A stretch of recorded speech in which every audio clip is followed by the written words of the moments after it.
Bonjour et bienvenue dans cette nouvelle vidéo de Budget Économie. Aujourd'hui, nous allons parler immobilier et nous allons voir les calculs à absolument connaître pour se lancer dans un projet immobilier locatif. Commençons par rappeler les chiffres clés à connaître pour tout projet d'immobilier locatif. Afin de réaliser le meilleur chiffrage possible, vous devez connaître vos coûts et les bénéfices retirés par le projet d'immobilier. Par les coûts, nous entendons le prix d'achat, les frais de notaire, la taxe foncière, les charges de copropriété, les travaux éventuels et le mobilier que vous allez mettre dans votre bien.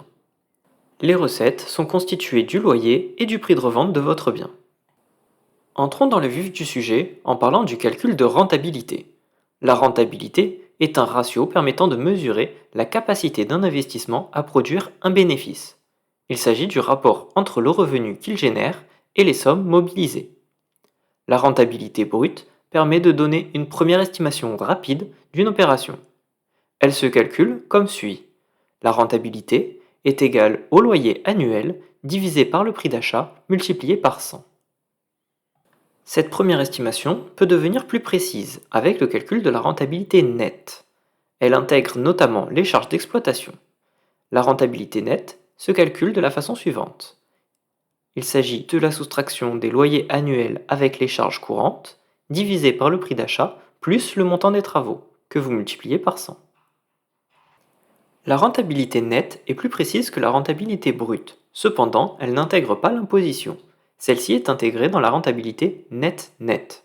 Il s'agit donc de la rentabilité la plus précise que vous puissiez calculer. Il s'agit donc des loyers annuels auxquels vous soustrayez les charges et les impositions sur ces loyers. Le tout divisé par le prix d'achat, plus les frais de notaire, plus le montant des travaux. Le tout multiplié par 100. Souvent opposé au calcul de rentabilité, le taux de rendement interne, ou TRI, est un ratio qui permet de prendre en compte l'origine des fonds et des flux financiers. Le rendement classique ne prend pas en compte l'impact de l'argent emprunté à la banque durant votre emprunt. Le calcul de rentabilité ne valorise donc pas l'effet de levier bancaire, contrairement au TRI. La formule simplifiée du taux de rendement interne est la suivante. Il s'agit de la valeur finale générée par votre investissement divisée par le montant investi, le tout exposant 1 sur le nombre d'années de détention moins 1. Prenons un exemple afin de mieux comprendre ce calcul. Imaginons que vous achetez un appartement pour 200 000 euros et que vous le revendiez 10 ans plus tard pour 300 000 euros. Pendant ces 10 ans, vous percevez 10 000 euros de loyer chaque année.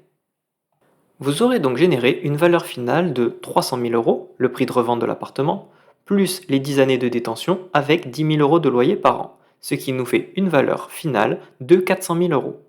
Le tout divisé par un montant investi de 200 000 euros, le tout exposant 1 sur le nombre d'années, donc 1 sur 10, moins 1. Cela nous donne un taux de rendement interne proche de 7,2%. Complexifions notre exemple avec l'utilisation d'un crédit bancaire. Imaginons que vous achetez un appartement pour 200 000 euros. Vous mettez 20 000 euros d'apport et 150 000 euros sont financés à crédit avec un taux de 2%. Vous le revendez 10 ans plus tard pour 300 000 euros. Il reste donc 110 000 euros de crédit à rembourser, plus 190 000 euros que vous pouvez mettre dans votre poche. Pendant ces 10 années, les loyers que vous avez perçus ont juste permis de rembourser le crédit et les charges liées à l'appartement. Le calcul du taux de rendement interne est alors le suivant.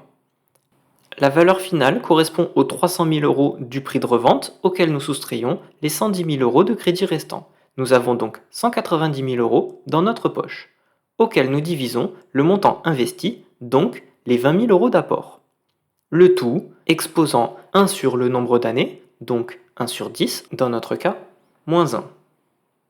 Dans notre exemple, le taux de rendement interne passe donc à 25,2% grâce à l'utilisation du crédit bancaire. Intéressons-nous à présent à un calcul qui fait moins plaisir, celui de l'imposition. L'imposition dépend du type de bien en location, ainsi que du régime d'imposition choisi. En effet, l'imposition sera différente que vous proposiez un bien à la location nu ou meublé. Dans chacun des deux cas, deux régimes d'imposition s'offrent à vous. Le régime micro est plus simple à déclarer, mais souvent moins avantageux que le régime réel qui permet de déduire des dépenses comme les charges du résultat imposable.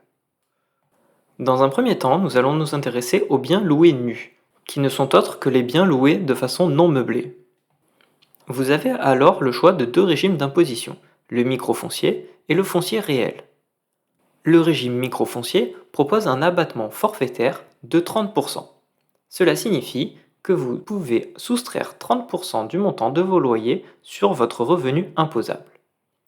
Ce revenu-là est ensuite imposé à hauteur de votre tranche marginale d'imposition plus les prélèvements sociaux à hauteur de 17,2%. Dans notre exemple, si vous recevez 10 000 euros de loyer, vous serez imposé sur un revenu de 7 000 euros.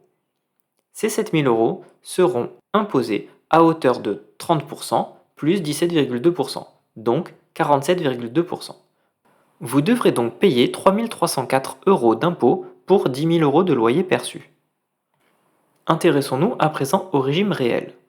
Reprenons l'exemple de 10 000 euros de loyer perçu auquel nous pouvons soustraire les charges pour avoir le revenu imposable.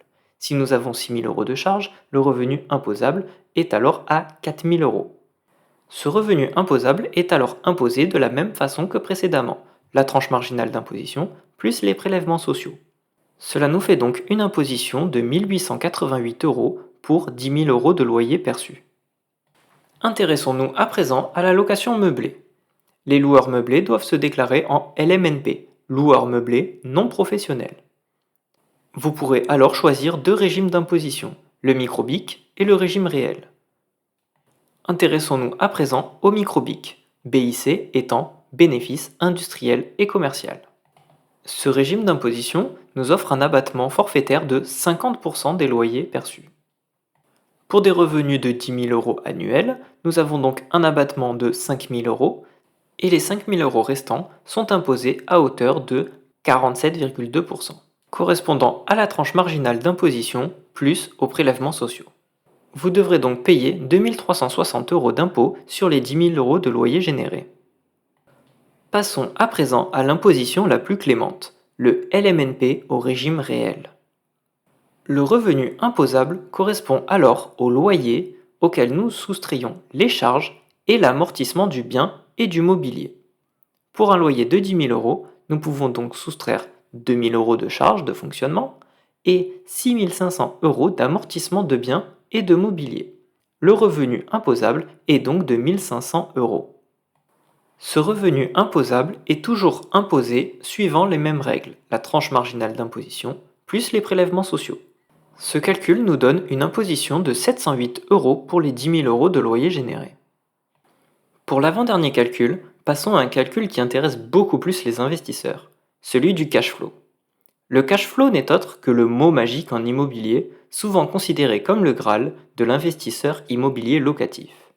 Il s'agit de l'excédent de trésorerie que génère un bien immobilier. Le cash flow est donc la somme des revenus auxquels nous soustrayons la somme des dépenses. En d'autres termes, le cash flow n'est autre que le loyer moins le crédit, les charges, l'imposition. Il s'agit de ce qui reste dans votre poche à la fin du mois.